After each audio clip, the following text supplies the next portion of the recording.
In a town where crime was unheard of, a 17-year-old girl vanished without a trace. But what they uncovered shattered every illusion of safety and revealed a monster hiding in plain sight.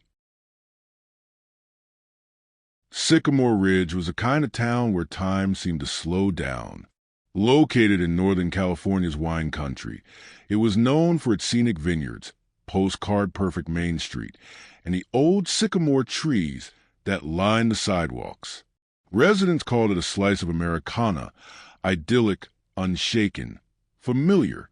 Generations had lived, married, raised families, and died there. Crime was low, trust was high, and strangers were rare. But that illusion shattered on October 14, 2003. That morning, Evelyn Hartley disappeared. The disappearance of a 17-year-old girl might have made national news in other towns. But here, it was cataclysmic, an earthquake that revealed deep cracks beneath the town's pristine facade. What started as a local search quickly escalated into a national manhunt and eventually a years-long quest for justice that would unravel secrets, destroy lives, and haunt a community forever. Evelyn Hartley was a star in Sycamore Ridge, a senior at Sycamore Ridge High School. She was class president, lead actress in the drama club, and a straight-A student. She had a natural charisma, the kind that didn't seek attention but attracted it anyway. Her teachers adored her. Her peers respected her. Boys liked her. Girls admired her, and adults trusted her. She was planning to attend UCLA in the fall, majoring in theater.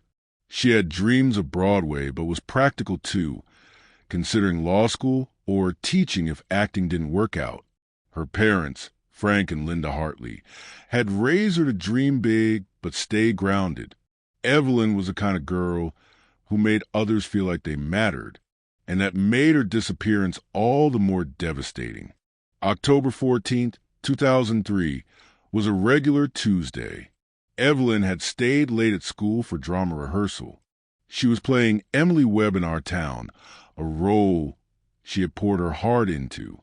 Rehearsal ended at 6:15 p.m. She declined a ride home from her friend Jessie and chose to walk the scenic trail behind the school instead, a quiet shortcut she'd use 100 times. She texted her mother at 6:29 p.m., "Leaving now. Be home soon." When she didn't arrive by 7 p.m., her parents began to worry. By 7:30, Frank was driving her usual route. By 8 o'clock, the police were called. Her backpack was discovered at 9:12 p.m., half a mile from the trailhead. It had been torn open.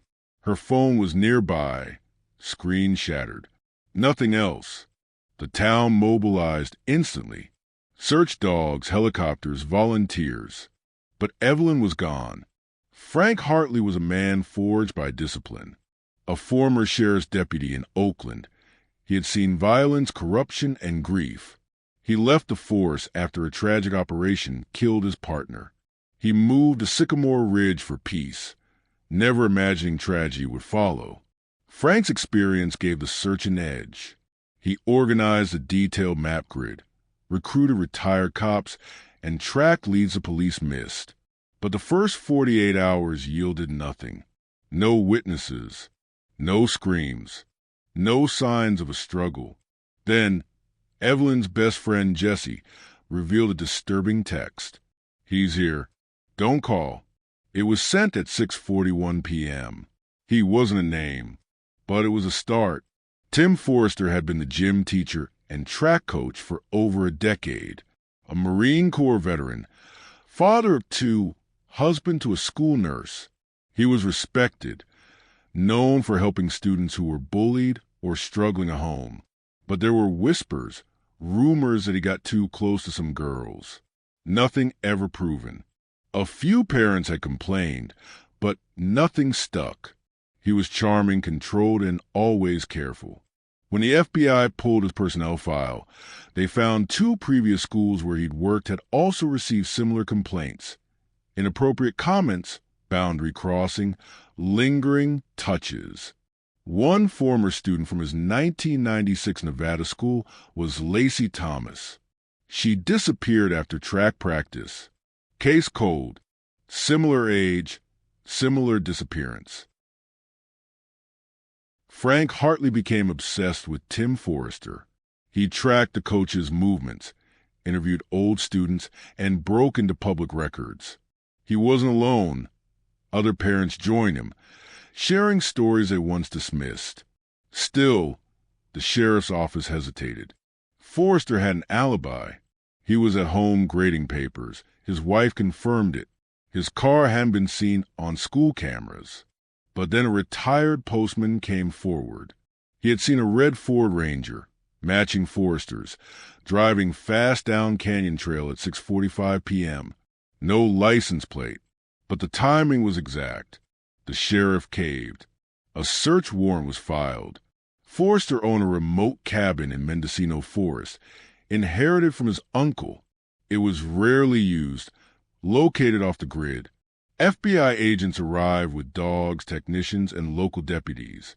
The cabin was locked but not alarmed. Inside was sparse, a few hunting rifles, a cot, canned food, but in the basement, hidden behind a false wall, was a soundproof chamber. Inside, a cot with blood-stained sheets, metal chains bolted to the floor, VHS tapes labeled with girls' names. One labeled, EH October 14th, 03, missing. Evelyn's DNA was found in the room. So was Forrester's. He was arrested that night. The tapes revealed years of abuse. Dozens of girls, many still unidentified. The FBI launched a national task force. Some girls were found alive.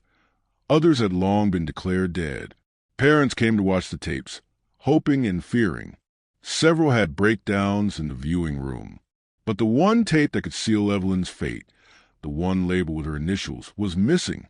Forrester remained silent during interrogations. No emotion, no remorse. Without the tape, they couldn't charge him with murder, only kidnapping and assault. He was sentenced to 147 years. But the Hartleys wanted closure.